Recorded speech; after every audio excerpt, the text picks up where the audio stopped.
plays and with screenwriting, you really do have to show us, like what is this character doing and thinking in this moment that's then prompting another character. Yeah. Hi, and welcome to Kelly, where we talk about life, your life and my life, and through Kelly, we hope to inspire. I have Emily McClain on the show today, and she is co-winner of Essential Theater New Play Festival. So this is your first time writing a full-length play. Yes. What were the challenges of that? Well, I had the main story of my play, Slaying Holofernes, is about the Renaissance painter Artemisia Gentileschi. So she was very unique in that she was a woman painting at a time when women weren't really allowed to do that. And so she had a lot of challenges to overcome because of that. And then one really kind of tragic thing that happened to her was that she was attacked by her painting instructor.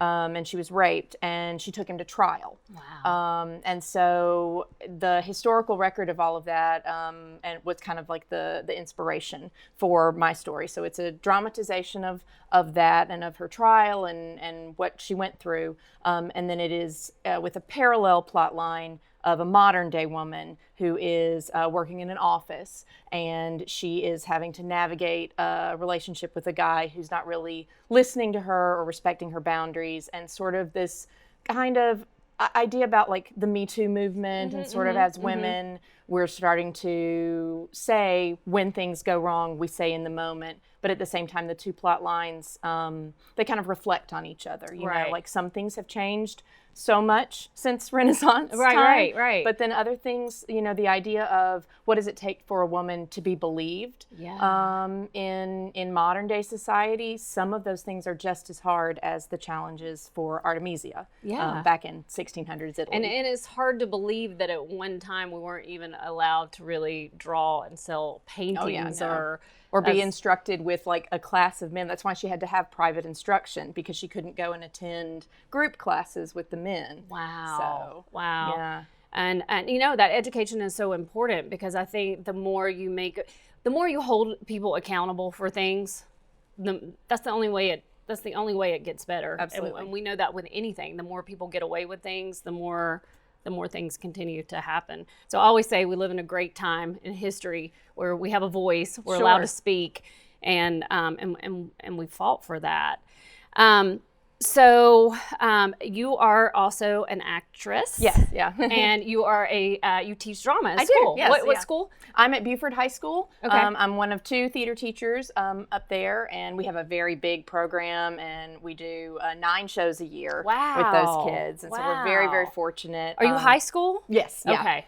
And it's very exciting. We're gonna this fall open up a brand new theater, a brand new high school, and part of that is this absolutely gorgeous performing arts center. So it's like state of the art, beautiful 900-seat theater. I mean, it's very exciting. We'll have to come visit. Yeah, I love hearing that. I was telling you earlier that I'm Douglas County, Villa Rica area, and for 2 years, I helped direct Alexander High School's one-act play, and they didn't even know what one-act was or the competitions, and that's sad, because I grew up in a really nice school that we won state every year. I know, and those artistic opportunities, like the importance of those, no matter what the socioeconomic level of the school is, those kids still deserve to have just as much access to art, to music, to theater, to dance. All of that. Well, there's so many things that you learn through that. One of the things I had to do here in Villa Rica was educate people on the skills that they gain from doing ensemble work. Because you learn to put a team together, and you learn to manage in a team. You can do business better. You can do anything. Meeting goals. Yes. It's hard work. And I know even growing up, every play that we did, I'd be like, I'm not doing this again. And then you get the roar of the audience, and then you're sucked back into it. Yes. So wonderful that you're serving like that, because it's so important. As an actress, how did that help you with your writing? So being able to like play a character and sort of really dive into one single part of a story, because when you're acting, you really are, it's very focused. It is on the group and the story you're all telling together, but you also have to have particular focus on like the motivations of your character moment to moment. And being a director also definitely helps with playwriting too, because you have to then widen that out, and now you're big picture thinking about the story as a whole.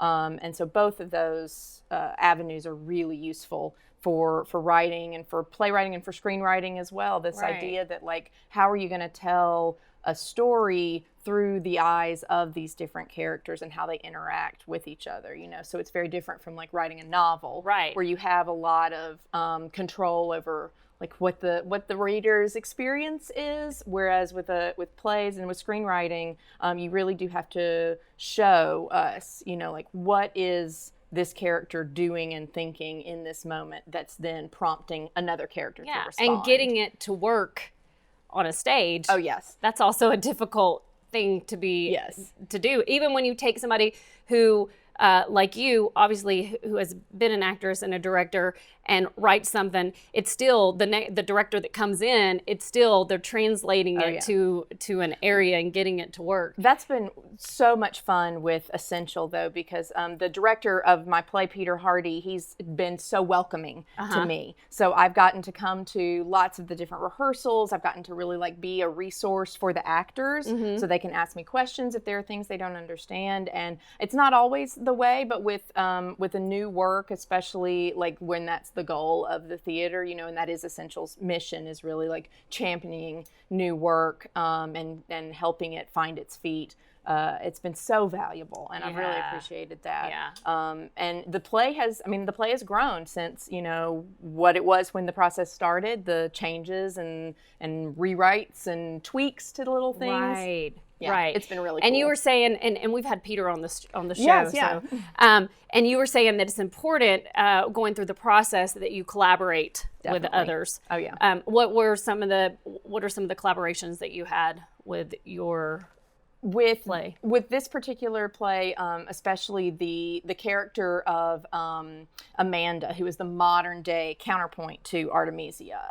So having her be like a very relatable, and she makes mistakes, or she makes choices that you can as an audience member look and be like, oh girl, like you don't do that, don't do that. But to make those choices that she's making believable, that even if it's not the best choice, it's definitely a choice that she could make, and then the consequences of that choice and how those play out and all of that. So hearing the actress who plays Amanda talk about things, moments in the play that she felt like, I don't really know why Amanda's doing this, that helped me to then zero in and be like, I need to figure out for myself why Amanda's doing this, and that way I can clarify that and help her give a better performance. Right, because when you're writing it, all those things are in your head, and so really you do know why. It's just you haven't given enough information for the actor to know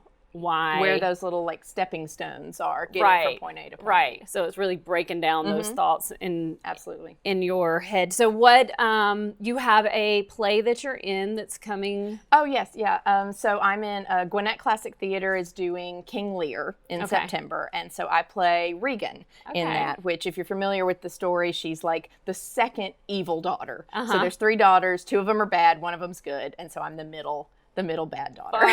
Fun. I love playing the bad characters. She's a lot of fun. Yeah. And then your play is coming out the 26th. So it opens at Essential Theater the 26th.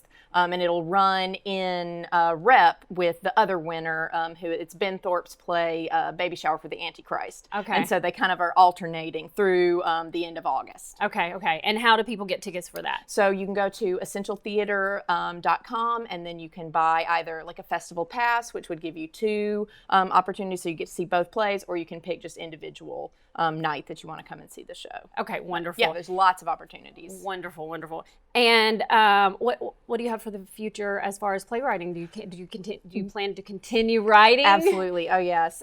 It's been immensely rewarding for me in a very different way from teaching or from directing or acting. Playwriting is really like I get to see sort of, it's almost like a baby. You know, like you have this like little seed of an idea, and then you get to kind of follow it and see it grow, and then hopefully get it to somebody else who is then going to take it and run with it.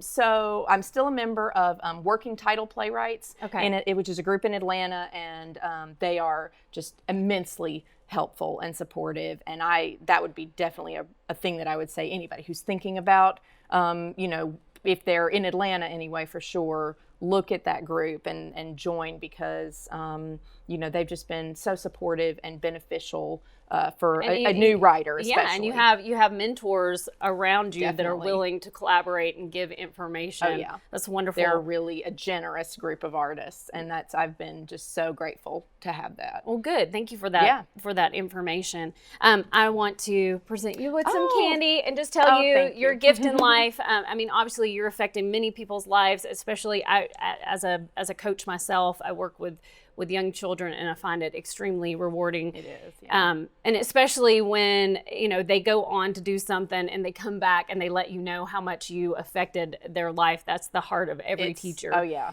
the best. Yeah, so thank you for that. Thank you for sharing your art, and I hope you continue to share. What is some advice you would give to an upcoming playwright? I mean, the biggest thing that you've learned and that you would suggest that they focus on? I would say that anybody who is wanting to pursue writing of any kind, but especially playwriting or screenwriting, the most important thing you can do is find a group where you can hear your work out loud read by actors, because writing is very isolating. You do it kind of on your own at your own time, but when you are getting ready to actually like hear it and see what other people bring to the world and the words that you've written, that just takes it to the next level. Did you find that very vulnerable to be able to open up like that? Terrifying. Yes. It's terrifying. And it's still, even, I mean, and the folks with Essential have been working on the play, really since May, and it's still, I go into rehearsal and I'm like, oh, it's so weird to hear like my words coming out, and they've memorized them now, so they are like very comfortable saying them, and so it's surreal. Yeah, I guess it's like I guess it's like anything. I was talking to a guest the other day, and she's directing her first play, and I remember directing my first, and I remember being so nervous, and she was like, well, I'm not really nervous. I was like, you hadn't hit open a night yet. You don't have people judging what you... Are they going to laugh?